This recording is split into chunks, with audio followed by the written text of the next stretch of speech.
Sa pag-network, saan po the best mag-focus? Sa pagbenta ng products or pag-build ng network? Natatawa ako sa question kasi this is really a question of a beginner. Nagsisimula, nalilito. Pag nagbibuild kayo ng network, ano ba network?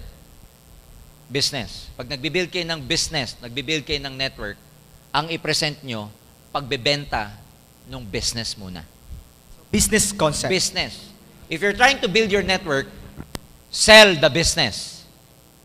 If you're trying to build your network, ang ibebenta nyo, yung marketing plan.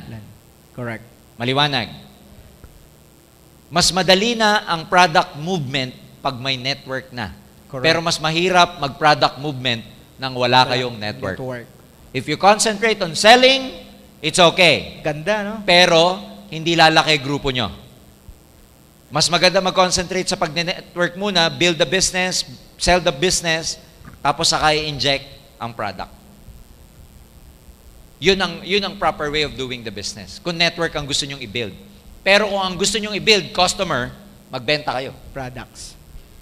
Eh ano ba binibuild nyo dito? Network o customer? O di business ang ibenta nyo. Correct. So hanap ng OPP. Dati, Roy, ang hati ko sa oras niyan, 80% of my time, network. 20% of my time, sell the products. 80-20 ang tawag.